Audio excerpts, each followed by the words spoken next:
हाँ रक्षिता, एक बार आप सवाल प्लीज दोबारा पुट कर दीजिए। हाँ, सवाल ये था कि अब जब हम बैचलर्स के साथ डन हैं, तो अब जब हम मास्टर्स में एंटर कर रहे हैं, तो क्योंकि मास्टर्स में चीजें अपन अब स्पेसिफिकली पढ़ते हैं एंड स्पेशलाइजेशन की तरफ जा रहे हैं, एंड एक स्पेसिफिक चीज चूज करके हम पर्टिकुलरली उसके बारे में पढ़ रहे हैं, तो पूरा वो एक्सपीरियंस एंड प्रोसेस 2 साल का मास्टर्स का करने का, उस सब में बिल्कुल। वो कैसा है? या और इस बात से जस्ट पहले मैं एक और चीज ऐड करना चाहूंगा कि काफी लोग बहुत सारे कारणों से मास्टर्स नहीं कर पाते हैं। तो अगर आपने बैचलर्स कर ली है तो बैचलर्स में कुछ टाइम जॉब करने के बाद आप चाहे तो डिप्लोमा कोर्सेज भी ले सकते हैं। जैसे काउंसलिंग एंड गाइडेंस के भी काफी डिप्लोमा कोर्सेज होते हैं जो आप आफ्टर बैचलर्स भी कर सकते हैं। अभी काफी तो क्वेश्चंस थे अबाउट डिप्लोमा, तो वील कम बैक टू हाँ, इट हाँ आफ्टर डिप्लोमा पे भी मास्टर्स। आएंगे। और हाँ, बैचलर्स के बाद भी ये ऑप्शन रहता है। और बाकी कमिंग टू मास्टर्स, तो बैचलर्स और मास्टर्स में ये फर्क होता है कि बैचलर्स में आप बहुत सारे सब्जेक्ट्स पढ़ते हैं। साइकोलॉजी के मेजरली सारे सब टाइप्स या सब फील्ड्स के बारे में आप पढ़ते हैं। साथ ही साथ में आप बेसिक रिसर्च टच करते हैं, बेसिक प्रिंसिपल्स टच करते हैं। आई एम सो सॉरी, हम लोगों ने एक क्वेश्चन मिस कर दिया था, साइकोलॉजी एंड अप्लाइड साइकोलॉजी। तो वो ओह मास्टर्स वाले के सॉरी। बाद में वी कैन एड्रेस इट। हाँ, ओके ओके। हाँ, तो प्लस मास्टर्स में जो मेजॉरिटी एडमिशन्स होते हैं वो आपके एडमिशन्स होते हैं वाया एंट्रेंस एग्जाम्स। तो हाँ हाँ, बिल्कुल अभी एक वैभव, क्वेश्चन भी था, हाउ टू हाँ प्रिपेयर। हाँ बिल्कुल, हाउ टू प्रिपेयर वाले पे भी हम सवाल पे आज नहीं तो जल्द ही आएंगे। और बाकी difference between general psychology and applied psychology कुछ टाइम में आप प्लीज याद दिलाइएगा वैभव, मास्टर्स के जस्ट बाद वी कैन एड्रेस इट। तो एंट्रेंस बेस्ड एडमिशन होते हैं मास्टर्स में। साथ ही साथ में बैचलर्स आपकी 3 साल की होती है, मास्टर्स 2 साल की होती है। 2 साल काफी की लोग होती बाहर अब्रॉड में पढ़ना चाहते हैं, तो कुछ कंट्रीज तो अलाउ कर देती हैं अगर आपके पास 12th के बाद 3 साल की बैचलर्स हो। पर कुछ जो आपकी यूनिवर्सिटीज हैं, कुछ कंट्रीज हैं, वो डिमांड करती हैं कि एटलीस्ट 4 इयर्स का आपके पास प्रोग्राम एजुकेशन का होना चाहिए। तो इसीलिए ज्यादातर लोग बैचलर्स 3 साल की, 2 साल मास्टर्स की करने के बाद बाहर का अब्रॉड का भी रखते हैं, और कुछ यूनिवर्सिटीज में बैचलर्स के बाद भी। तो मास्टर्स आपका मोर स्पेशलाइज्ड होता है। और दूसरी चीज, 2 साल का प्रोग्राम होता है, एंट्रेंस बेस्ड इसका प्रोसीजर होता है। कुछ यूनिवर्सिटीज मेरिट के थ्रू भी प्रोवाइड करती हैं, पर मेजरली अपने बच्चों को। और कुछ यूनिवर्सिटीज ओपन करती है मेरिट का बाकी यूनिवर्सिटीज के लिए भी। तो आपको हर किसी का स्पेशली देखना पड़ेगा, वो हम लोग आने वाले टाइम में आपको बता देंगे। प्लस आप किन किन चीजों में एमए में स्पेशलाइजेशन ले सकते हैं। जैसे बहुत जगह पे आपको कोर्स मिलेंगे, और एमए में 2 तरीके से आपको मिलता है। जैसे बैचलर्स में BA program, BA honours BSc हुआ करती थी, वैसे ही मास्टर्स में एमए और एमएससी होती है। अगेन हाँ, अभी वही क्वेश्चन चीज, है अबाउट एमएससी। हाँ अभी अबाउट बेसिक चीज एमएससी, वही, हाँ। हाँ अबाउट एमएससी। और बेसिक चीज वही है कि फर्क कुछ नहीं है, अपॉर्चुनिटीज में कुछ नहीं है, सिलेबस में एज सच कोई बहुत डिफरेंशियल फर्क नहीं है। आप एमए इन साइकोलॉजी चूज कर सकते हैं। जैसे डीयू नॉर्थ कैंपस ऑफर करता है MA in psychology, DU south campus offer करता है एमए इन अप्लाइड साइकोलॉजी। साथ ही साथ में आप एमए क्रिमिनोलॉजी चूज कर सकते हैं। काफी सारे इंस्टीट्यूट्स हैं, कॉलेजेस हैं जो ऑफर करते हैं एमए इन क्रिमिनोलॉजी। और ज्यादातर लोग जो एमए क्रिमिनोलॉजी करते हैं वो आ, हमेशा ये सोचते हैं कि उनका बैचलर साइकोलॉजी में हो जाए और एमए क्रिमिनोलॉजी में हो जाए। तो ये दोनों ऑप्शंस भी अच्छे रहते हैं। सो बैचलर्स आपका साइकोलॉजी में, एमए क्रिमिनोलॉजी में बहुत अच्छा आपको एक एज देता है over criminology as a subject. और इवन फॉरेंसिक साइकोलॉजी में भी आप ट्राई कर सकते हैं। तो आप एमएससी फॉरेंसिक साइकोलॉजी कर सकते हैं। साथ ही साथ में आप एमए इन क्लिनिकल साइकोलॉजी कर सकते हैं, एमए इन काउंसलिंग कर सकते हैं, या काउंसलिंग साइकोलॉजी या साइकोलॉजिकल काउंसलिंग काफी जगहों पे कहा जाता है। साथ ही साथ में आपको एमए लेवल पे आपको साइको सोशल स्टडीज में मिलता है, जो कि साइको एनालिटिक पर्सपेक्टिव से चीजें कैरी करते हैं। जैसे अंबेडकर में आपको एमए इन साइको सोशल स्टडीज मिलता है। और ये कुछ हो गई आपके प्रोग्राम। साथ ही साथ में आप इग्नू से ओपन भी कर सकते हैं मास्टर्स अपनी। तो मास्टर्स में आपका बेसिक डिफरेंसेस, मतलब स्पेशलाइजेशंस ये होते हैं। साथ में कुछ और स्पेशलाइजेशन हो जो मिस हो गई हो तो डोंट वरी, काफी लोग जैसे एजुकेशनल साइकोलॉजी में ऑफर करते हैं, तो ये सारी की सारी चीजें हैं। तो मास्टर्स आपका मोर स्पेशलाइज्ड होता है, प्लस अब तो बैचलर्स में भी डिसर्टेशन कंपलसरी कर दी है काफी जगहों पे, तो मास्टर्स में भी एक डिसर्टेशन काफी जगहों पे कंपलसरी रहती है कि आपको डिसर्टेशन करना है, आपको प्रैक्टिकल नॉलेज मिले, प्लस स्पेसिफिक हो जाता है।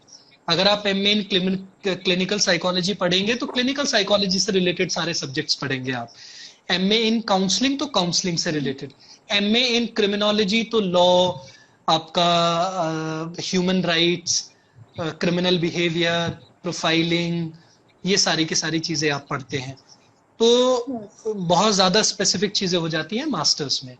एंड मास्टर्स एक रिग्रेस प्रोग्राम होता है काफी जगहों पे, कुछ जगहों पे अभी भी इसे रिग्रेस होने की जरूरत है। मास्टर्स तो मिनिमम सबका होना चाहिए। तो इसके अलावा मास्टर्स में कुछ सवाल हो तो मैं बता सकता हूँ। हाँ, एक क्वेश्चन ये था कि difference between criminal psychology and forensic psychology.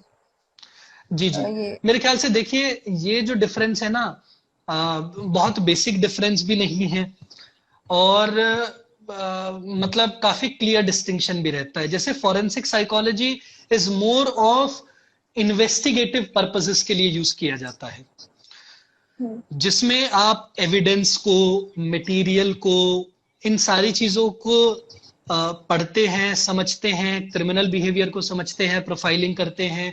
तो ये एक बहुत स्पेसिफिक टारगेटेड डोमेन हो जाता है साइकोलॉजी में, जहां पे हम पुलिस की, गवर्नमेंट की और क्रिमिनल बिहेवियर की, इन सारी की सारी अंडरस्टैंडिंग और सपोर्ट मैकेनिज्म में मदद करते हैं।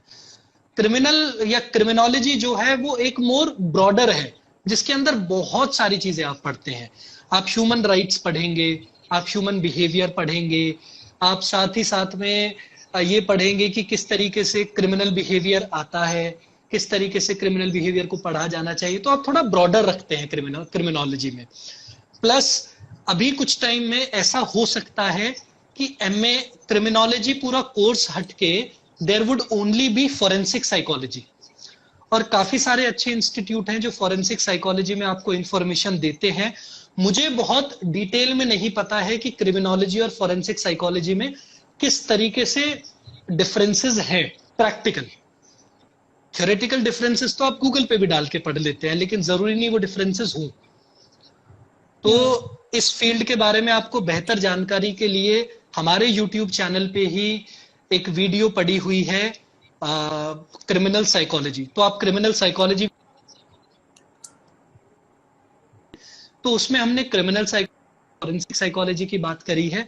साथ ही साथ में एक क्रिमिनल साइकोलॉजी की वीडियो कुछ टाइम में अपलोड होगी, जिसमें हमने one of the guest criminologist बुलाए हुए थे, और जिन्होंने कॉलेजेस का लिस्ट दिया हुआ है और ये बताया हुआ है which are the best colleges and courses to pursue criminology और फॉरेंसिक साइकोलॉजी। तो ये चीजें यूट्यूब पे आपको मिल जाएंगी। तो मैं डिटेल में इसलिए नहीं जा रहा हूं क्योंकि मेरे को जानकारी नहीं है। मैं वो चीज बताऊंगा जिसकी जानकारी नहीं है, तो हो सकता है गलत भी बता दूं। तो अभी से रिलेटेड एक था कि स्पोर्ट्स साइकोलॉजी के बारे में पूछ रहे थे, तो उससे रिलेटेड भी वीडियो है यूट्यूब पे, राइट? हमने लाइव सेशन किया था स्पोर्ट्स साइकोलॉजी पे, तो बिल्कुल स्पोर्ट्स साइकोलॉजी पे बहुत ही इंटरेस्टिंग वीडियो है। Plus one of the hot subjects in psychology is sports psychology. American psychological association, जो कि एक एस्टेब्लिश्ड ऑर्गेनाइजेशन है फॉरेन में, जो इंश्योर करती है क्वालिटी ऑफ साइकोलॉजिकल कंटेंट, तो उसने ये कुछ टाइम पहले एक स्टेटमेंट दी थी जिसके अंदर कहा था कि sports psychology is one of their hottest and most preferred careers in psychology. तो स्पोर्ट्स साइकोलॉजिस्ट की इनकम जो होती है बाहर, इंडिया से बाहर अगर मैं बात करूं, तो बहुत हाई होती है, मतलब करोड़ों तक पहुंच जाती है। लेकिन इंडिया में अभी क्योंकि फील्ड नया है, लोग अभी समझ रहे हैं धीरे धीरे, तो स्पोर्ट्स साइकोलॉजी में आपकी नेटवर्किंग अच्छी हो, नॉलेज अच्छी हो, तो आप वर्कशॉप से शुरू कर सकते हैं। आप स्कूल्स कॉलेजेस में जो इमर्जिंग स्पोर्ट्समैन हैं उनकी काउंसलिंग, उनको और जो एक्स्ट्रा सपोर्ट आप देते हैं। साथ में आप बहुत सारी टेक्निक्स होती हैं, विजुअल टेक्निक्स, इफेक्टिवनेस के लिए, साइकोलॉजिकल हेल्थ के लिए, मेंटल हेल्थ के लिए। साथ में चोट लग जाती है काफी बार प्लेयर्स को और उस चीज से बाहर निकलना बहुत बड़ा चैलेंज हो जाता है। फिजिकली हील कर जाते हैं, मेंटली स्कार हो जाता है, क्योंकि इतना कॉम्पिटिटिव वर्ल्ड है कि आपको चोट लगी और आप कंपटीशन से बाहर। ऐसे में एक साइकोलॉजिकल स्टेट एक स्पोर्ट्स साइकोलॉजिस्ट की बहुत इंपॉर्टेंट होता है एड्रेस करना। So there is a wide range of roles and responsibilities of a sports psychologist, जो आप डिटेल में उस वीडियो में जान सकते हैं, जो आपको आगे यूट्यूब पे मिल जाएगी, अपलोडेड है यूट्यूब पे, आप सर्च करिए स्पोर्ट्स साइकोलॉजिस्ट या स्पोर्ट्स साइकोलॉजी और आपको वीडियो मिल जाएगी। स्टोरी में लिंक पुट कर देंगे आफ्टर दिस वीडियो। हाँ दैट विल बी हाँ, स्टोरी में लिंक आप ले लीजिएगा। एंड बहुत अच्छा फील्ड है, इंटरेस्टिंग फील्ड है, और कितनी अमेजिंग चीज है साइकोलॉजी की कि इतना बेहतरीन सब्जेक्ट है। मतलब आई तो just love this subject. It's so flexible कि आप जिस फील्ड के साथ चाहें उसके साथ मर्ज हो जाता है, as long as there are humans connected or concerned in a particular job or state, psychology would be required there. How much would be something जो आने वाले समय का सवाल होगा। तो मास्टर्स के लिए ये वाली चीज जी। और बाकी अभी साइकोलॉजी और अप्लाइड साइकोलॉजी का रह गया है। तो उससे साइकोलॉजी, हाँ बताइए। 4-5 बार ये आई एंड ओ साइकोलॉजी का कुछ आ रहा है जो मुझे भी नहीं पता है क्या है। क्या था कि बहुत टाइम पहले एक साइकोलॉजी इमर्ज हुई जिसका नाम हुआ इंडस्ट्रियल साइकोलॉजी, आई इंडस्ट्रियल साइकोलॉजी, जिसके अंदर हाँ, हेलो चंचल, मैं कोशिश करता हूँ आपके सवाल का जवाब दे पाऊँ। तो इंडस्ट्रियल साइकोलॉजी कुछ टाइम पे निकल के आया, जिसके लिए काफी फोकस था कि किस तरीके से हम लोग प्रोडक्टिविटी को एनहांस कर सकते हैं, इंप्रूव कर सकते हैं bye focusing on human capital and processes को और इफेक्टिव करके। तो इंडस्ट्रियल साइकोलॉजी एक बहुत इंपॉर्टेंट फील्ड आया जिसके अंदर ह्यूमन मोटिवेशन पे बहुत पढ़ाई हुई, बहुत रिसर्चेस हुई कि किस तरीके से ह्यूमन मोटिवेशन काम करता है इंडस्ट्रीज में, और उस मोटिवेशन को हम कैसे इंप्रूव और एनहांस कर सकते हैं ताकि लोग इफेक्टिवली काम करें और ज्यादा प्रोडक्टिव हो सके।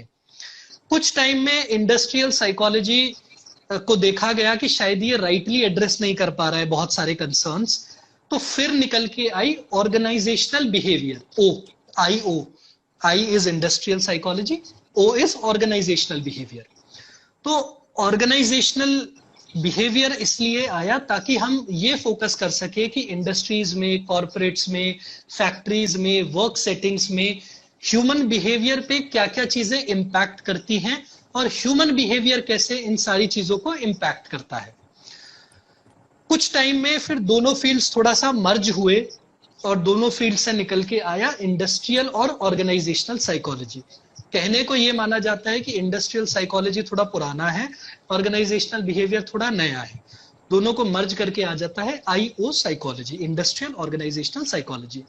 फील्ड में कितना स्कोप है तो आप इसी बात से समझ सकते हैं कि corporates are investing more and more into personal management, यानी कि पर्सनल साइकोलॉजी एक होती है जो रिक्रूटमेंट पे फोकस करती है।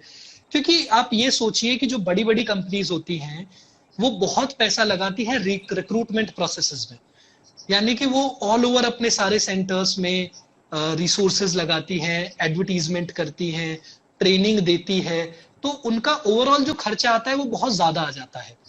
तो ऐसे में वो प्रोसेस इफेक्टिव रहे, टर्नओवर ज्यादा ना हो। टर्नओवर एक तो होता है प्रॉफिट वाला, एक टर्नओवर होता है कि लोग कितना ज्यादा जॉब छोड़ के जा रहे हैं, कितना जल्दी छोड़ के जा रहे हैं। तो लोग जल्दी जॉब छोड़ के ना जाए, ये सारी चीजें पता चले। किस तरीके से क्यूबिकल का कॉन्सेप्ट रहता था पहले, कुछ टाइम पहले, कि छोटे छोटे क्लोज्ड क्यूबिकल्स बना दिए जाते थे ऑफिसेज में और सब पढ़ते थे। तो आईओओबी साइकोलॉजी में रिसर्च इससे पता चला कि ये एक हार्मफुल प्रोसेस है ह्यूमन ग्रोथ के लिए। तो क्यूबिकल्स का कॉन्सेप्ट हटा दिया गया, अब ओपन डेस्क कर दिया है, ओपन हॉल्स में अब ऑफिसेज होते हैं, बहुत बड़े एरिया में बाइफिकेशन ज्यादा नहीं होते हैं। तो ये सारे के सारे कॉन्ट्रीब्यूशंस आईओ साइकोलॉजी के हैं। एंड कॉर्पोरेट्स बहुत अच्छा पे करती है to industrial and organisational psychologist. साथ में HR जो है वो बेसिकली देखिए एक मैनेजमेंट डिग्री है, MBA इन HR, जो कि आपको मैनेजमेंट रिलेटेड एस्पेक्ट्स को कवर कराती है। वहीं पे साइकोलॉजी या अप्लाइड साइकोलॉजी या इंडस्ट्रियल साइकोलॉजी, ऑर्गेनाइजेशनल बिहेवियर, ये एक मोर स्पेसिफिक और फोकस्ड है जो ह्यूमन एज अ रिसोर्स पे फोकस करती है। MBA में भी HR का मतलब ह्यूमन एज अ रिसोर्स ही होता है, पर वो मैनेजमेंट पर्सपेक्टिव से उनका फोकस बहुत डिफरेंट होता है। उनका फोकस होता है कि किस तरीके से इस चीज को बेहतर मैनेज किया जाए इफेक्टिवली, ताकि प्रोडक्टिविटी बढ़ सके। वहीं पे एक साइकोलॉजिस्ट जब HR में जाता है या एज अ HR मैनेजर बनता है, तो उसका फोकस रहता है ह्यूमन रिसोर्स पे, कि कैसे मैं इन सारे लोगों के लिए यहाँ पे जो आके काम करते हैं, जो कंट्रीब्यूट करते हैं ऑफिस में, मैं इनके लिए कैसे चीजें इफेक्टिव कर सकता हूँ। वैसे तो हमारे यहाँ पे HR का रोल बहुत जगह स्टिग्मेटाइज्ड है। बहुत लोग सोचते हैं कि HR का काम सिर्फ बर्थडे पार्टीज प्लान करना, इवेंट्स प्लान करना होता है या अप्रेजल देना होता है। ये बहुत ही बेसिक चीजें हैं जो स्टिग्मेटाइज्ड है, लेकिन HR का रोल ये नहीं होता। HR का रोल बहुत बड़ा होता है। वो अलग बात है कि एक HR कितना इफेक्टिव है उस रोल को समझने में या नहीं, तो उस पर भी बहुत ज्यादा डिपेंड कर जाता है। तो अच्छी सैलरी मिलती है, HR एक अच्छी अपॉर्चुनिटी है, नए स्टार्टअप्स आ रहे हैं, बिजनेसेस खुल रहे हैं, बहुत सारे फॉरेन कंपनीज इन्वेस्ट कर रही हैं इंडिया में। तो IO साइकोलॉजी एक काफी अच्छी साइकोलॉजी हो जाती है। OB as a separate field psychology का कॉर्पोरेट्स में नहीं है। बहुत लोग कहते हैं कि मेरा OB में स्पेशलाइजेशन है, तो मैं बताओ क्या करूं, मैं कहां पे ऑर्गेनाइजेशनल बिहेवियरिस्ट बनूं। तो कुछ चीजें सेट नहीं मिलेंगी आपको पोजीशन पर, आपको क्रिएट करनी पड़ेगी। आप वहां पे HR ज्वाइन करोगे, धीरे धीरे टीम मैनेज करोगे, इफेक्टिवनेस लेके आओगे, ग्रो करोगे, आप असेसमेंट्स में जाओगे, आप कंसल्ट कर रहे हैं दूसरी कंपनीज को towards personal effectiveness, organisational effectiveness. तो ये सारी का सारा काम होता है IO साइकोलॉजिस्ट का या फिर IO साइकोलॉजी का। ओके, काफी इंफॉर्मेशन मिली, कुछ नया सीखने को मिला। So, आई होप सभी के लिए इंटरेस्टिंग चल रहा हो। हाँ, तो अब that applied psychology and general psychology वाला डिफरेंस। बिल्कुल। देखिए, अप्लाइड साइकोलॉजी और साइकोलॉजी का एक बेसिक डिफरेंस होता है थ्योरी और प्रैक्टिकल का। जैसे आप लोग अगर 11-12 से हैं तो आप लोग थ्योरी पढ़ते हैं और फिर फिजिक्स, केमिस्ट्री, इन सब में प्रैक्टिकल करते हैं। साथ ही साथ में जब आप बैचलर्स में हैं तो आप समझते होंगे कि आपके प्रैक्टिकल्स की अलग अलग क्लासेस होती हैं। साथ ही साथ में आपको पता चलता होगा कि आपको बाहर जाके रिसर्च करनी है, फील्ड में जाना है, फील्ड में काम करना है। तो ऐसे में जब आप साइकोलॉजिकल प्रिंसिपल्स को पढ़ते हैं, थ्योरीज को पढ़ते हैं, साइकोलॉजी कैसे ग्रो हुआ, साइकोलॉजी कैसे ग्रो कर रहा है, साइकोलॉजी में क्या क्या मेथड्स हैं, क्या टेक्निक्स हैं, जब इन सब चीजों के बारे में आप पढ़ते हैं, ये सारी चीजें आप पढ़ते हैं साइकोलॉजी में, कि भाई साइकोलॉजी एज अ डिसिप्लिन क्या है, क्या चीजें उसके अंदर आती है। थ्योरीज आप पढ़ते हैं, थ्योरेटिकल कंटेंट आप पढ़ते हैं और थ्योरी को, साइकोलॉजी को समझने की कोशिश करते हैं। आप इसमें काउंसलिंग भी पढ़ते हैं, क्लिनिकल साइकोलॉजी भी पढ़ते हैं, डेवलपमेंटल साइकोलॉजी भी पढ़ते हैं, इंडस्ट्रियल ऑर्गेनाइजेशनल साइकोलॉजी भी पढ़ते हैं, स्पोर्ट्स साइकोलॉजी के बारे में भी पढ़ सकते हैं, क्रिमिनोलॉजी के बारे में भी पढ़ सकते हैं, सारी चीजें। लेकिन जरूरी नहीं कि उससे आपको एक प्रैक्टिकल एक्सपोजर मिल जाएगा उस फील्ड का, या फिर आप उस फील्ड में आगे जाके काम कर पाओगे। तो ऐसे वाले सीन में नई एक फील्ड आती है which is called applied psychology. Applied यानी कि जो अप्लाई की जा रही हो या की जा सके। तो जब हम साइकोलॉजी को देखते हैं कि how can psychology address everyday issues, जैसे a clinical psychologist is an applied psychologist, क्योंकि वो थ्योरी नहीं कर रहा है, वो प्रैक्टिस कर रहा है। अ mental health professional is a applied psychologist, a counselor is a applied psychologist, but if he is studying counseling then it is psychology, then it's general psychology. Okay, हाँ, it's general psychology। लेकिन जब वो उसको practice कर रहा है तो क्या होता है कि जब आप मास्टर्स लेवल पे वैसे काफी डिफरेंसेस हो सकते हैं। जैसे एक बहुत बेसिक डिफरेंस बताऊं, DU में 2 साइकोलॉजी हैं, MA psychology, MA applied psychology. MA psychology के अंदर आपको बहुत सारी चीजें पढ़ाई जाती हैं, psychological testing, stats, qualitative research, quantitative research, psychology, social psychology, applied social psychology, developmental psychology, cognitive psychology, ये सब चीजें पढ़ाई जाती हैं। जब एमए अप्लाइड साइकोलॉजी में पढ़ाया जाता है साउथ कैंपस में डीयू में, criminal psychology, forensic psychology, clinical psychology, counselling psychology, industrial psychology, organisational behaviour, तो ये सारी देखिए कितनी स्पेसिफिक हो गई है, स्पोर्ट्स साइकोलॉजी। तो जो भी फील्ड्स प्रैक्टिकल हैं, जैसे स्पोर्ट्स साइकोलॉजिस्ट जाके अप्लाई कर रहा है साइकोलॉजी की नॉलेज, क्लिनिकल साइकोलॉजिस्ट अप्लाई कर रहा है, तो जो एमए अप्लाइड साइकोलॉजी वाले फील्ड ज्यादातर होते हैं वो फोकस करते हैं कि किस तरीके से आपको एप्ट बना सके, एबल बना सके, ताकि आप इसको प्रैक्टिस कर सके। वहीं पे एमए साइकोलॉजी वाले सब्जेक्ट ज्यादातर होते हैं कि आपको वो ज्यादा से ज्यादा नॉलेज दे सके, ताकि आप आगे हायर स्टडीज करना चाहते हैं, और जरूरी नहीं कि आप एमए साइकोलॉजी करके प्रैक्टिस नहीं कर सकते हैं, कर सकते हैं। बस एमए अप्लाइड साइकोलॉजी में थोड़ा ज्यादा पता चलता है आपको प्रैक्टिकल साइड का, एमए साइकोलॉजी में थोड़ा सा थ्योरेटिकल साइड का ज्यादा पता चलता है। इतना सा बेसिक फर्क होता है। ओके जी। सो लास्ट क्वेश्चन जो मैं मेरी तरफ से पूछना चाहूंगी, उसके बाद आप डाउट्स ले सकते हैं। कि ये सब तो अभी हमने बात करी, वो आइडेंटिफाइड चीजों के बारे में बात करी जो लोग कर रहे हैं, जो लोग पढ़ रहे हैं, तो ये सब तो अभी जाना पहचाना है, हम सब इसके बारे में जानते हैं। But what are the emerging fields जो अभी अपकमिंग हैं एंड जिनके बारे में हमें नॉलेज अभी ज्यादा नहीं है, पर उनका स्कोप आगे बहुत ज्यादा बन सकता है एंड काफी ज्यादा डिमांड में वो रहने वाली हैं आगे इन द फ्यूचर। तो दैट इज माय क्वेश्चन। और मतलब काफी अच्छा क्वेश्चन आपने ये चीज पूछी है। मतलब लोगों को पता चलना चाहिए कि आगे फील्ड में क्या पोटेंशियल है, मतलब जहां वो कदम रख रहे हैं, क्या वो आखिरी सीढ़ी है या वो उनके लिए आखिरी है पर आने वाले समय के लिए पहली सीढ़ी है, तो ये पता होना जरूरी है। प्लस मैं ये भी एड्रेस करना चाहूंगा कि जो अभी डिप्लोमा, पीएचडी, एमफिल, जॉब, इन सब की बातचीत होगी वो दूसरे सेशन में हम लोग बातचीत कर लेंगे, क्योंकि काफी लंबा सेशन हो जाएगा, क्योंकि एक तो मेरी बोलने की आदत ज्यादा है, प्लस बताने वाली चीजें भी ज्यादा है, और मैं बोर नहीं होती। और प्लस रक्षिता बोर नहीं होती। तो अब अगर हम इमर्जिंग फील्ड्स की बात करें तो हमें थोड़ा सा ये देखना पड़ेगा कि कुछ टाइम में साइकोलॉजी का क्या इंपॉर्टेंस बढ़ा है। जब से, अगर मैं बहुत रिसेंट इवेंट की बात करूं तो पेंडेमिक सिचुएशन, लॉकडाउन सिचुएशन, एकदम से पता चला कि ह्यूमन माइंड और ह्यूमन बिहेवियर पे इम्पैक्ट किस तरह से social scenario, social settings, political situations का हो सकता है, that might impact an individuals, their families, their neighbors, society at large, country at large, इन सारी चीजों पे कैसे इम्पैक्ट हो सकता है, और कैसे ये इम्पैक्ट उल्टा होके उस व्यक्ति को अनप्रोडक्टिव बना सकता है, एग्रेसिव बना सकता है, फ्रस्ट्रेट कर सकता है, इरिटेट कर सकता है, एंजाइटी कॉज कर सकता है, स्ट्रेस दे सकता है, मे बी डिप्रेशन।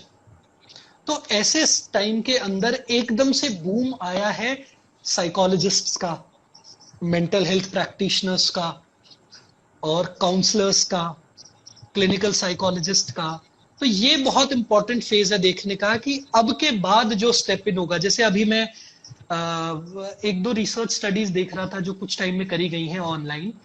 जैसे एक रिसर्च स्टडी कह रही थी कि मुझे ये नहीं पता कि कितने लोगों पे स्टडी करी है, लेकिन उन्होंने टाइम्स ऑफ इंडिया या द सिटीजन न्यूज़पेपर में उन्होंने ये बताया था कि that 42% of students at this point are considering for a change in their career options. क्योंकि ऐसा भी हो सकता है अगर सिचुएशन और थोड़ी खराब होती है कि हम शायद हिस्ट्री में टाइम को ऐसे देख सकें कि before pandemic and post pandemic. तो ऐसे टाइम में पोस्ट पैंडेमिक चीजों में बहुत बड़ा इम्पैक्ट आएगा, और psychology would be one of the fields जो बूम करके आएगा, जो पॉजिटिवली निकल के आएगा, जिसमें ग्रोथ दिखेगी आपको। क्योंकि फील्ड में बहुत पोटेंशियल है। मैं ये नहीं कह रहा सारे टीचर्स आपको अच्छे मिलेंगे, मैं ये नहीं कह रहा सारे कॉलेजेस आपको बहुत अच्छे मिलेंगे, लेकिन आने वाले समय में ये सब्जेक्ट्स आपको वो स्पेस दे सकता है जो एक इंसान को चाहिए होता है अपने लिए, अपने परिवार के लिए और थोड़ी सी बहुत सारी चीजों को समझने के लिए, तो वो फील्ड पोटेंशियल रखता है। इमर्जिंग फील्ड्स जो होंगे वो कुछ इस तरीके से होंगे कि काउंसलिंग में बहुत बड़ा बूम आएगा, counselling psychology, mental health practitioners का नंबर काफी बढ़ेगा। साथ ही साथ में अभी करंटली जो नई चीज निकल के आ रही है वो निकल के आ रही है clinical hypnotherapy as an effective tool. तो क्लिनिकल हिप्नोथेरेपिस्ट भी काफी इंपॉर्टेंटली थेरेपीज प्रोवाइड कर रहे हैं और कंसल्टेशन प्रोवाइड कर रहे हैं बहुत सारे डिसऑर्डर्स के लिए भी और बहुत सारे इश्यूज को भी एड्रेस करते हुए। साथ ही साथ में क्लिनिकल साइकोलॉजी में काफी बूम आएगा, पॉसिबली आई होप कि नंबर ऑफ सीट्स भी बढ़ जाएं। साथ ही साथ में अभी कुछ टाइम में अगर देखा जाए तो creative arts, creative writing, dance movement therapist, art therapist, इन लोगों की रिक्वायरमेंट्स भी बढ़ी हैं कि किस तरीके से लोग अब एंगेज करें अपने आप को और अपने आसपास को। माइंडफुलनेस पे काफी इम्पैक्ट आया है। तो ये सारी की सारी चीजें जो हैं अब इनमें बूम आएगा and they are directly related to psychology. Additionally child psychology, child psychology में क्योंकि एकदम से बच्चों की ग्रोथ पे हैम्पर हुआ है, बच्चों की ग्रोथ, बच्चे कैसे पढ़ें, किस तरीके से उनकी ग्रोथ पे फोकस किया जाए, कैसे बच्चों को और रेजिलिएंट बनाया जाए, मेंटली स्ट्रांग बनाया जाए, पेरेंट्स को कैसे जानना चाहिए। तो parenting psychology which focuses on how to effectively how to effectively parent, यानी कि अगर आप एक पेरेंट है तो how could you effectively become a better parent और how you could do an effective parenting. तो इस तरीके की चीजों में काफी बूम आएगी। साथ ही साथ में न्यूरो लिंग्विस्टिक्स प्रोग्रामिंग एक नया सर्टिफिकेट कोर्स के तौर पे आया है जो 3 लेवल पे, जैसे clinical hypnotherapy, neuro linguistic programming, ये कुछ ऐसे कोर्सेज हैं जो 3 लेवल्स पे आपको प्रोवाइड किए जाते हैं डिप्लोमा की, लेवल 1, लेवल 2, लेवल 3, और इनका कॉस्टिंग अराउंड 60,000 के करीब बैठ जाता है बहुत आराम से, क्योंकि ज्यादातर प्राइवेट इंस्टीट्यूट्स हैं जो ये चीजें कराते हैं। साथ ही साथ में ट्रांजैक्शनल एनालिसिस, जैसे मैंने ट्रांजैक्शनल एनालिसिस सीखा हुआ है, तो ट्रांजैक्शनल एनालिसिस सीखने के बाद मुझे रियलाइज हुआ कि how effective this approach is towards self and towards others, and also in understanding your own growth, that you are able to map your own growth. तो neuro linguistic programming, transactional analysis, cyber psychology आज के time में digital issues, child pornography, साथ ही साथ में cyber related जितने भी issues हैं, साइबर सिक्योरिटी, प्राइवेसी, इन सारी चीजों को एड्रेस कर रहा है। जैसे जब सितंबर 2018 में जब सेक्शन 377 के रीएड्रेस किया गया था और हटाया गया था ताकि एलजीबीटी क्यू कम्युनिटी को उतना सपोर्ट और उतनी उनकी जो फंडामेंटल राइट्स है वो उन्हें दिए जाएं, ऐसे में one of the most important statement जो निकल के आई थी वो ये निकल के आई थी। सर एक सेकंड, देवांगना पूछ रही है कि कुछ डाउट्स हो तो क्या आपको इंडिविजुअली टेक्स्ट कर सकती हूँ? हाँ, आप मेरे वाले इंस्टाग्राम पे डीएम कर देना, एंड अभी नहीं तो कुछ टाइम में मैं रिप्लाई करेंगे। She is my junior in APS. अच्छा, अरे कोई दिक्कत नहीं है, आप एक बार मैसेज कर देना, हम लोग रिप्लाई कर देंगे, और नहीं तो रक्षिता तो है ही आपको इन्फॉर्म करने के लिए और बात करने के लिए।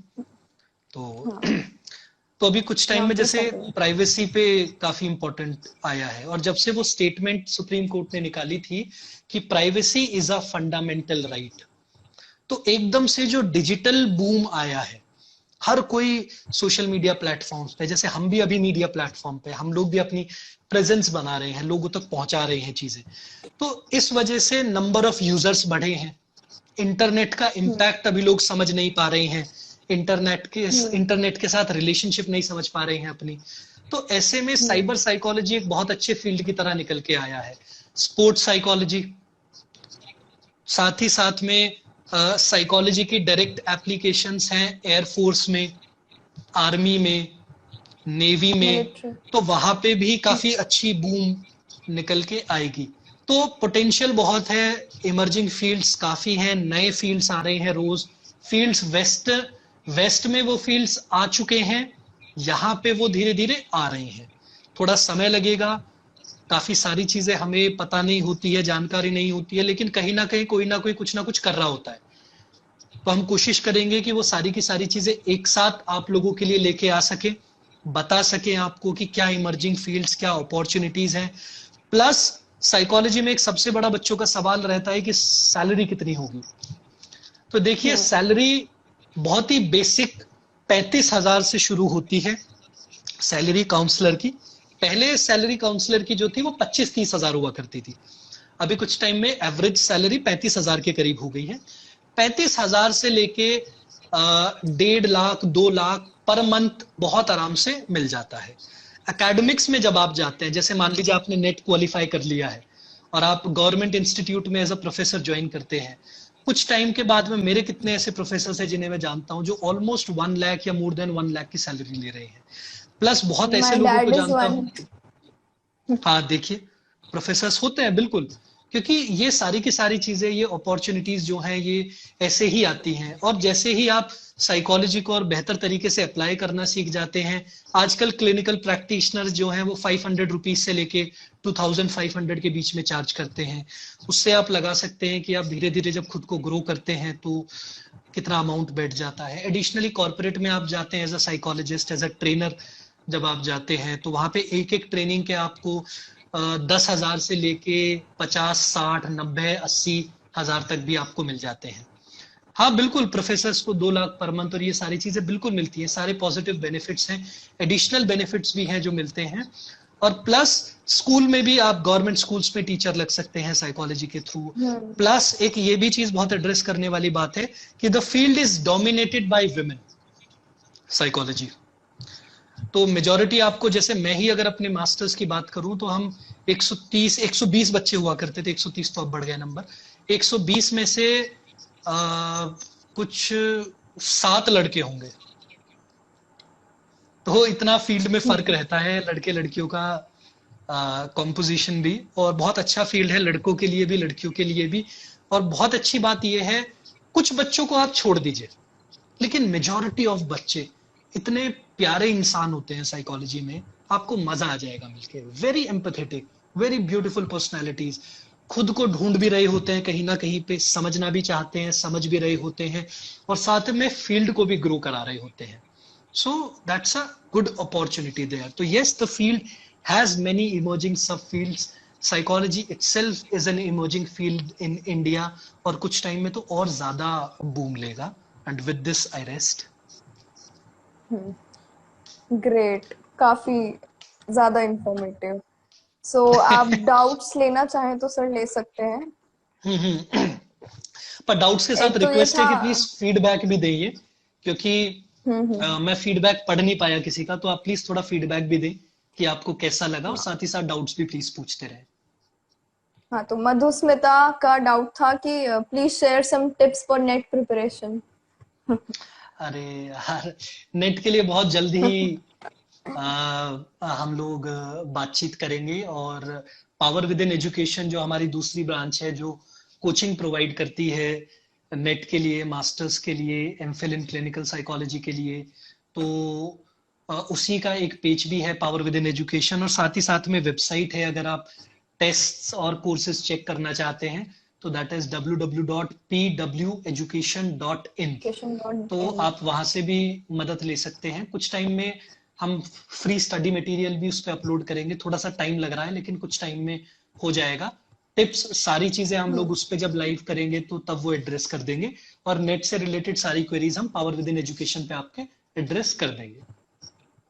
हाँ, अभी स्टैग्नेंट पोटैटो ने पूछा कि आपने ट्रांजैक्शनल एनालिसिस कर रखा है, तो where can we do this course? बिल्कुल, पहले तो बहुत इंटरेस्टिंग नाम है आपके इंस्टाग्राम हैंडल का। और दूसरी चीज की ट्रांजैक्शनल एनालिसिस जो है वो 2 मेजर इंस्टीट्यूट्स कराते हैं जो फॉरेन में एस्टैब्लिश्ड हैं, जिसमें से one of the institute is international transactional analysis association, ITAA. और उसका एक ब्रांच है जो कि इंडिया और कुछ और कंट्रीज को टारगेट करता है, विच इज कॉल्ड साटा, south Asia transactional analysis association. तो आप उनकी वेबसाइट पे जा सकते हैं, तो काइंडली टाइप SAATA, और या फिर आप international transactional analysis association search कर लीजिए, या फिर आप मुझे डीएम कर देना, मैं डिटेल्स बता दूंगा। मुंबई में, दिल्ली में कई लेवल के प्रोग्राम्स होते हैं। ट्रांजैक्शनल 101 सबसे बेसिक प्रोग्राम होता है, जिससे आपको नॉलेज मिलती है कि टीए आखिर है क्या, कैसे उसको अप्लाई किया जा सकता है। उसके बाद में और कुछ तरीके होते हैं जिससे आप आगे चाहें तो ट्रांजैक्शनल एनालिसिस प्रैक्टिशनर भी बन सकते हैं, यानी कि आप डिप्लोमा कोर्सेज कंप्लीट कर सकते हैं, एसोसिएशन से जुड़ सकते हैं। और बहुत ही इंटरेस्टिंग अप्रोच है ट्रांजैक्शनल एनालिसिस की। हम लोगों ने क्योंकि मास्टर्स में ही थोड़ा सा पढ़ा था, तो उस टाइम पे इंटरेस्टिंग लगा था, पर लगा था कि शायद इतना बड़ा नहीं होगा, लेकिन डेवलपमेंटल साइकोलॉजी को टच करता है, काउंसलिंग साइकोलॉजी को टच करता है, एजुकेशनल साइकोलॉजी को टच करता है, एंड अप्रोच बहुत इंटरेस्टिंग है। तो डिटेल्स में डीएम पे भी बता दूंगा आपको। और बाकी आप चाहे तो international transactional analysis association search कर सकते हैं, या फिर south Asia transactional analysis association आप सर्च कर सकते हैं, या फिर south Asia association of transaction SAATA, उसको आप सर्च कीजिएगा, आपको डिटेल्स मिल जाएंगी। चाइल्ड साइकोलॉजी के लिए हमारी एक नई सीरीज चालू हो रही है पावर विद इन पे, insider insights 2.0, and from Saturday, उसमें नेक्स्ट सैटरडे। फर्स्ट, हाँ, सैटरडे 5 बजे से। एंड जो फर्स्ट गेस्ट हैं, she is a child psychologist, तो वो आपको डिटेल में बताएंगी कि क्या कोर्सेज आप ले सकते हैं, क्या एकेडमिक स्ट्रक्चर आपको फॉलो करना चाहिए, क्या रिक्वायरमेंट्स है, और एक चाइल्ड साइकोलॉजिस्ट क्या काम करता है, सैलरी, अपॉर्चुनिटी, सब चीजें। तो आप वो चीज आप सुन सकते हैं सैटरडे को 5 PM में। पोस्टर रक्षित और मैं जल्दी से जल्दी अपलोड कर देंगे इसमें जी। एक क्वेश्चन था कि how can we get our research paper published. 2-3 बार क्वेश्चन आया था यार, ये भी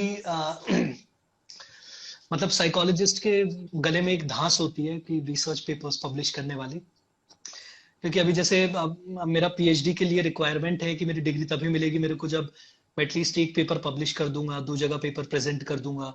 तो पेपर प्रेजेंटेशन का और पेपर पब्लिश करने का, अदर देन एक पर्सनल ग्रोथ, साथ ही साथ में आप फील्ड में भी कंट्रीब्यूट करते हैं। आप फील्ड को बताते हैं कि आपकी रिसर्च किस तरीके से इम्पैक्ट कर सकती है पॉजिटिवली साइकोलॉजी को।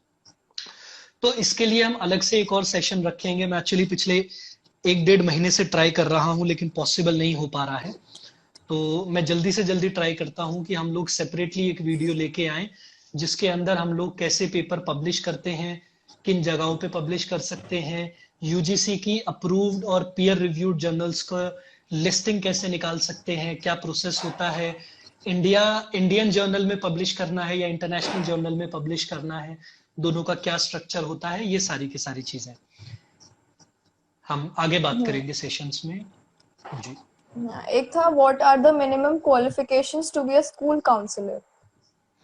This is question by Vanshika Dhoop. Hello Vanshika. सो अगर आप YouTube पे हमारे चैनल पे जाएंगी तो एक वीडियो डली हुई है, how to become a school counsellor.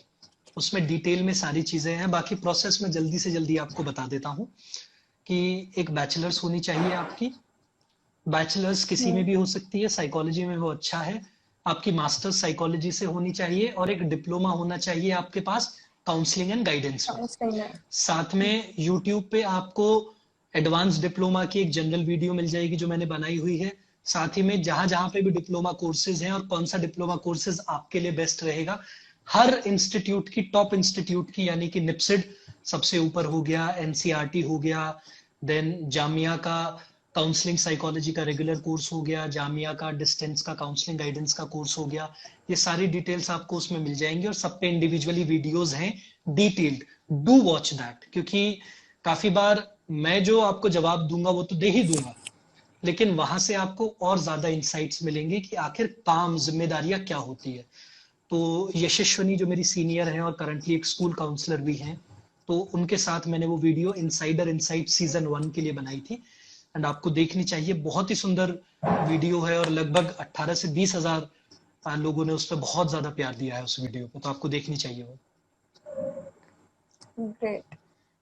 एक क्वेश्चन था कि what is the difference between a school counsellor and a child psychologist. ये पूछा है मैन प्रीति मनप्रीत। मनप्रीत ने जी। हम्म। हाय मनप्रीत। सो देखिए, एक स्कूल काउंसलर जो होता है वो एक स्कूल के अंदर फंक्शन करता है।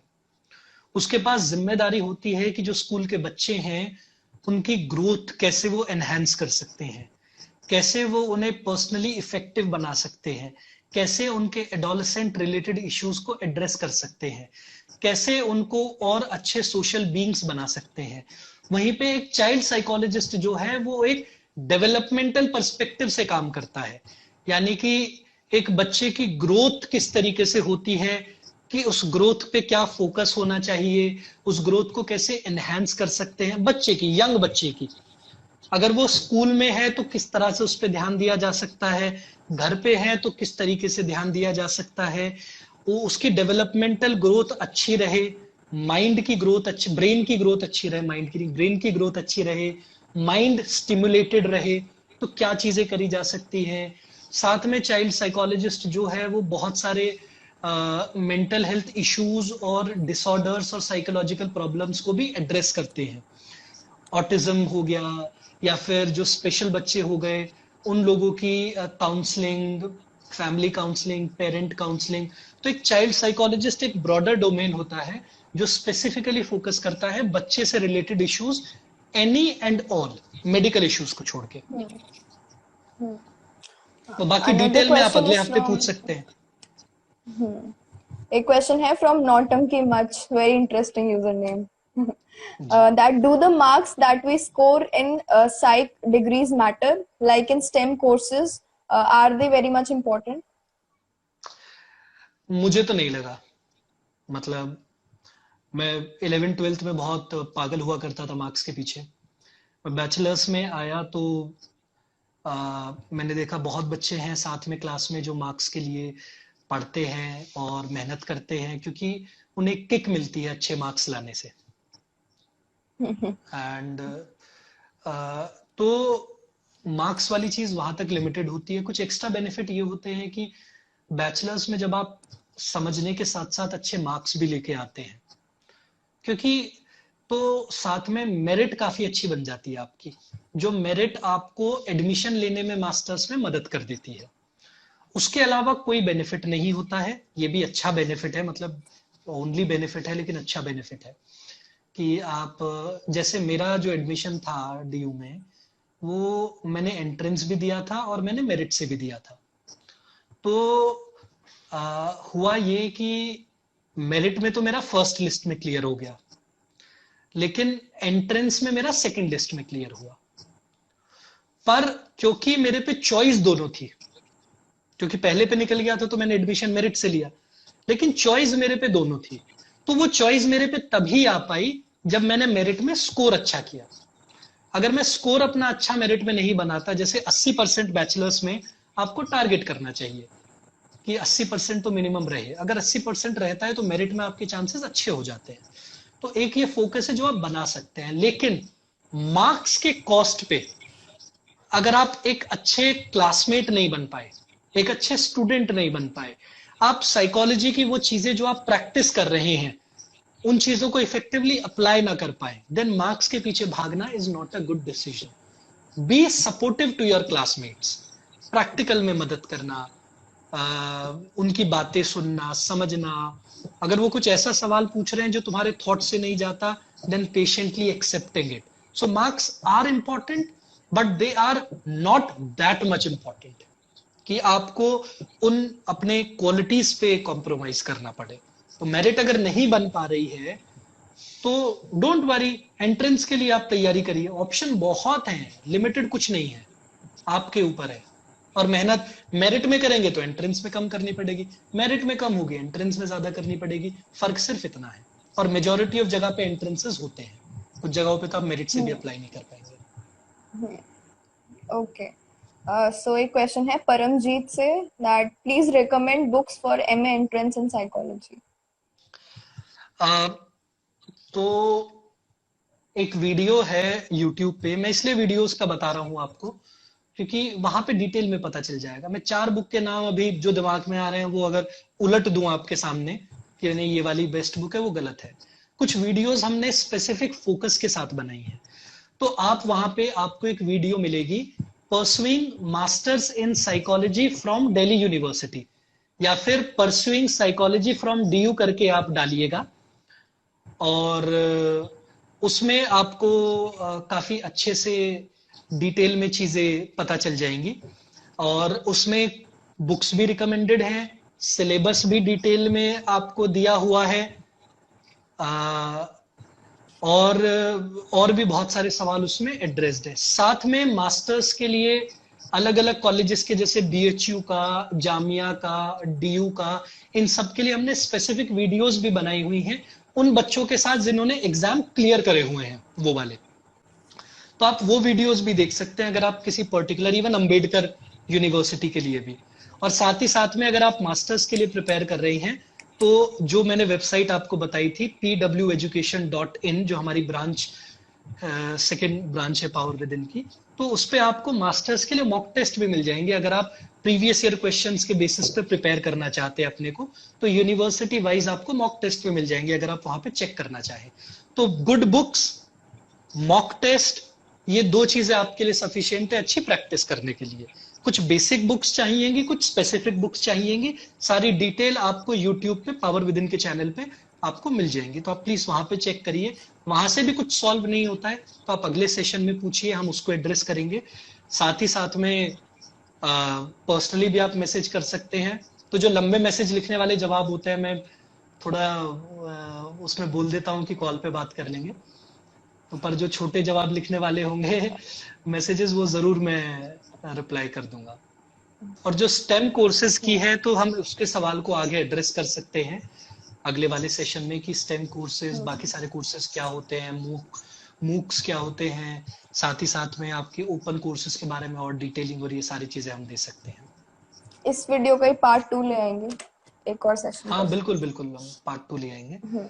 एंड बिल्कुल 1 या 2 सवाल और ले लेते हैं, क्योंकि ऐसा नहीं होना चाहिए ना आपके सवाल देते देते मैं बेहोश हो जाऊं। नहीं, एक ये काफी बार आया है, scope of industrial psychology in India, ये 2-3 लोगों ने पूछा है। बहुत है, मतलब हर चीज में स्कोप बहुत है, आप पे डिपेंड करता है थोड़ा ज्यादा। फील्ड में ऐसा कुछ नहीं है कि इंडस्ट्रियल साइकोलॉजी में मैं आपको ये बोल दूं कि हाँ भाई आप यहाँ से इंडस्ट्रियल साइकोलॉजी कर लीजिए और ऐसे ऐसे आपको जॉब मिल जाएगी, ऐसा नहीं है। लेकिन इंडस्ट्रियल साइकोलॉजी के जॉब प्रोस्पेक्ट्स बहुत हैं। आप एज अ साइकोलॉजिस्ट जब अप्रोच करते हैं जॉब अपॉर्चुनिटीज के लिए, आप जैसे एचआर एक बहुत ही एंट्री लेवल जॉब पड़ता है किसी भी साइकोलॉजिस्ट के लिए कॉर्पोरेट में जाने का। तो आईओ साइकोलॉजिस्ट वाले भी उससे जाते हैं, प्लस काफी जगहों पे कंसल्टेंट की पोस्ट खुलती हैं, आप कंसल्टेंट के तौर पे जा सकते हैं। साथ ही साथ में काफी जगहों पे पर्सनल मैनेजमेंट्स के लिए लोग मांगे जाते हैं कि वो लोग जो कंपनी के लिए रिक्रूटमेंट कर सके, तो वहां पे आप आईओ साइकोलॉजी के बेस से जा सकते हैं, जो आपको एज दे सकता है। लेकिन आपको एक चीज ध्यान रखनी पड़ेगी, आप आईओ साइकोलॉजी में you can not be limited by only what you are reading in psychology, क्योंकि आप वहां पे कंपीट कर रहे होते हैं मैनेजमेंट के बच्चों से, जिन्होंने कॉर्पोरेट की, बिजनेसेस की अंडरस्टैंडिंग को भी समझा है। आपने केवल ह्यूमन एस्पेक्ट पे ज्यादा फोकस किया है, उसको इंप्रूव करने में, उसको एनहांस करने में, ऑर्गेनाइजेशन को एनहांस करने में, रिक्रूटमेंट में भी, इन चीजों पे। तो आपका नॉलेज बेस स्ट्रांग होना चाहिए कि एक कॉर्पोरेट क्या होता है, कितने डिपार्टमेंट होते हैं, रिक्रूटमेंट का क्या पर्पस होता है, रिक्रूटमेंट को इफेक्टिव कैसे बनाया जा सकता है, टूल्स पता होने चाहिए और उन टूल्स पे कमांड होनी चाहिए आपकी। तो कोई भी चीज सिर्फ इतनी थाली में परोस के नहीं मिलेगी आपको कि आपने एमए कर लिया है आईओ साइकोलॉजी में और अब आप जाके कॉर्पोरेट पे राज कर सकते हैं वहां पे, ऐसा नहीं है। नॉलेज बहुत इंपॉर्टेंट है, साथ में ये भी नॉलेज इंपॉर्टेंट है कि कितना इंटरडिसिप्लिनरी चीजें आपको पता है। तो असेसमेंट से एक बहुत इंपॉर्टेंट पार्ट आ जाता है जब भी आप कॉर्पोरेट्स में इंटर करते हैं। बी इट एचआर के तौर पे चाहे कैसे भी। तो असेसमेंट्स पे कमांड लाइए, स्ट्रक्चरल नॉलेज लेके आइए बिजनेसेस की, कॉर्पोरेट्स की, लॉज आपको पता हो कि क्या नए लॉज इंट्रोड्यूस किए जा रहे हैं कॉर्पोरेट्स के लिए, गवर्नमेंट का किस तरीके का स्टांस है आने वाले समय में। यानी कि आपके इंटरेस्ट से अगर ये चीजें निकल के आएंगी कि आप जानना चाहते हैं कॉर्पोरेट कल्चर के बारे में, आप सच में रिक्रूटमेंट को बेहतर बनाना चाहते हैं, क्योंकि रिक्रूटमेंट में आपको कल्चर को समझना पड़ता है, आपको इंक्लूजन को समझना पड़ता है। अगर आपकी कंपनी बहुत इंक्लूसिव नहीं है, या आप उसे और इंक्लूसिव बनाने के लिए क्या कर सकते हैं, इन चीजों पे भी आप बातचीत कर सकते हैं। रिक्रूटमेंट के लिए हम माइनॉरिटीज को कैसे टारगेट कर सकते हैं, ये भी एक बहुत इंपॉर्टेंट एस्पेक्ट होता है।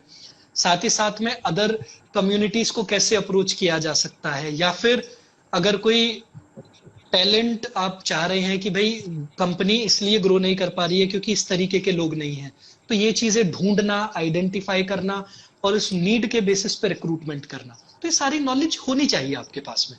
ये नॉलेज होगी तब बेहतर तरीके से आप एक मैनेजमेंट वाले स्टूडेंट के खिलाफ जंग जीत पाएंगे। बहुत बच्चे कहते हैं कि एमबीए वाले के साथ में मतलब कंपटीशन होता है। आपके पास एज है, लेकिन आपकी प्रिपरेशन भी उतनी स्ट्रांग होनी चाहिए, आपकी नॉलेज भी फिर उतना बेस स्ट्रांग होना चाहिए। You will win the war against management, but knowledge आपको स्ट्रांग रखना है, और जो आपने सीखा है वो आपको पता होना चाहिए। आप केवल मुंह उठा के इंटरव्यू में जाएंगे कि मैंने आईयू साइकोलॉजी किया है और आईयू साइकोलॉजी की डेफिनेशन पता होगी आपको और 4-5 चीजें पता होंगी, will not work. And with IO psychology there is an amazing growth in companies. तो इस चीज पे आप प्लीज फोकस डालिएगा साथ में। ओके, सो लास्ट क्वेश्चन ले सकते हैं जी। कि sir, according to you, currently which field in psychology has a broader scope right now? Question by Manpreet.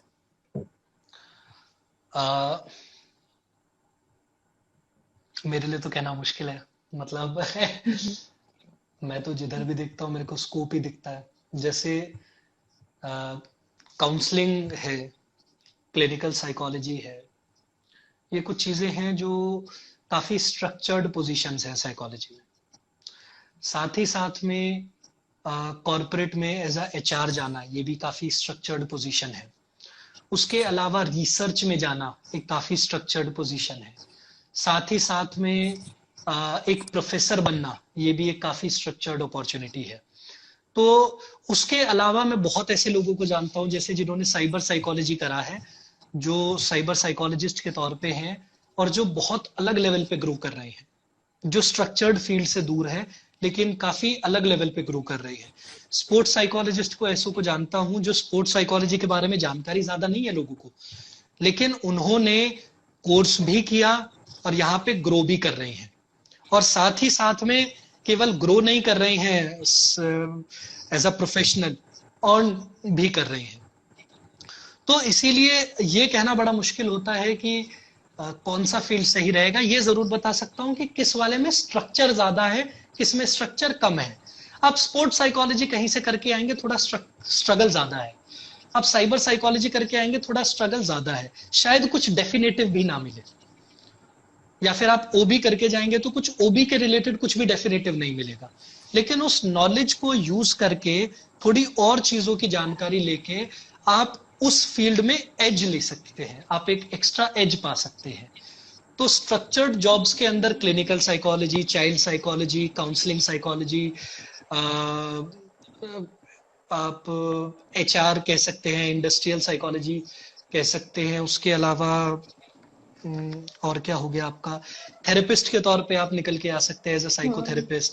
CBT काफी इंपॉर्टेंट कदम ले रही है। साथ ही साथ में आप आर्ट थेरेपिस्ट बन सकते हैं, और साइकोथेरेपिस्ट होके आप क्लिनिकल साइकोलॉजिस्ट और काउंसलर के साथ में काम कर सकते हैं। उसके अलावा मेंटल हेल्थ प्रैक्टिशनर आप बन सकते हैं। साथ ही साथ में अगर आप आगे जाके सोशल इश्यूज पे एडवोकेसी करना चाहते हैं, या फिर आप जुवेनाइल्स के साथ में जेल में काम करना चाहते हैं, क्रिमिनल एस्पेक्ट को टच करना चाहते हैं, ये भी काफी स्ट्रक्चर्ड पोजीशंस हैं, लेकिन ये एनजीओस के थ्रू ज्यादा जाती है।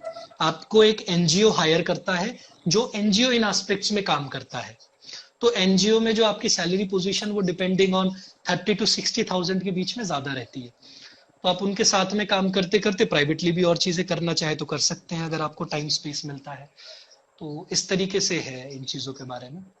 बिल्कुल। Okay great, so I guess we are done for today and बिल्कुल। बाकी जो क्वेरीज हैं वो नेक्स्ट सेशन में हम एड्रेस कर सकते हैं। एंड बिल्कुल। Anything else Amit you would like to share और से एनीथिंग? मैं तो यही कहूंगा कि बहुत बहुत शुक्रिया आप सभी का कि सभी लोग बने रहे इतने टाइम तक और इतनी सारी चीजें, इतनी सारी बातें सुनी आप लोगों ने, क्योंकि साइकोलॉजी में अभी जानकारी बहुत ज्यादा नहीं है, प्लस गलत जानकारी का स्कोप बहुत बढ़ जाता है। मैं मीडिया में जब न्यूज देखता हूं कि एक व्यक्ति होती है जो खुद को करियर काउंसलर्स कहती है, मैं किसी को गलत नहीं कह रहा, मतलब अच्छे करियर काउंसलर्स भी हैं, आई एम नॉट कि मैं उन्हें डिटीरियोरेट नहीं कर रहा हूं किसी भी तरीके से, लेकिन बहुत सारे ऐसे लोग हैं जिन्हें फील्ड की जानकारी नहीं है, पर वो फील्ड की इंफॉर्मेशन दूसरों तक पहुंचा रहे हैं और खुद को करियर काउंसलर्स या करियर साइकोलॉजिस्ट कहते हैं। वो लोग जब आपको फील्ड की अपॉर्चुनिटी के बारे में बताएंगे तो वो इनसाइट और डिटेल नहीं दे सकते हैं, जो इनसाइट और डिटेल शायद वो व्यक्ति बेहतर तरीके से दे सकता है जो उस फील्ड में है। तो इसीलिए जब भी आपको कोई इंफॉर्मेशन लेनी हो, always look for somebody who is an insider in the field. और इसी के लिए हम लोग वो सीरीज भी लेके आए हैं अपनी, इनसाइडर्स इनसाइट्स, कि उन फील्ड में जो इनसाइडर्स हैं उनके इनसाइट्स जरूरी है। गूगल पे पढ़ के तो मैं भी 4 चीजें आपको बता सकता हूं। अब मैं गूगल पे पढ़ के आपको बता सकता था कि क्रिमिनोलॉजी और फॉरेंसिक साइकोलॉजी में क्या फर्क होता है, पर मैंने नहीं किया। क्यों? क्योंकि मेरे एथिक्स एज अ साइकोलॉजिस्ट ये नहीं कहते हैं। मेरे एथिक्स एज अ साइकोलॉजिस्ट कहते हैं जितना मुझे पता है मैं उतना बताऊं, जितना मुझे डाउट है मैं उसको एड्रेस करूं, एक्नॉलेज करूं। So it's very important to differentiate people who are talking about psychology and people who are from the field of psychology. So ये एक आप अच्छे से प्लीज डिफरेंशिएट करिए। और आगे कॉलेजेस की भी हम बात करेंगे, हम मास्टर्स की सबकी कॉलेजेस के नाम में लूंगा, बताऊंगा अच्छे अच्छे कॉलेजेस क्या हैं, कहाँ से आप क्या कर सकते हैं, प्रोसेस क्या है उनका, प्रोसीजर क्या है, और स्पेशलाइजेशन अगर आप करना चाहते हैं वो कर सकते हैं। जैसे बहुत लोगों को ये नहीं पता होता कि एमफिल में सबको लगता है कि क्लिनिकल साइकोलॉजी ही स्पेशलाइजेशन होती है, जबकि एमफिल में आप educational psychology, social psychology, MPhil in psychology, ये सारी चीजों में आप स्पेशलाइजेशन ले सकते हैं अलॉन्ग विद क्लिनिकल साइकोलॉजी। बहुत लोगों को इस चीज का अंदाजा नहीं है कि पीएचडी, सबको लगता है कि पीएचडी अमित एक स्टेप। सेशन एंड होने वाला है 8-7 सेकंड्स में। हाँ तो ठीक है, फिर आप सेशन एंड कर हाँ दीजिए। Thank you so much everyone, thank you.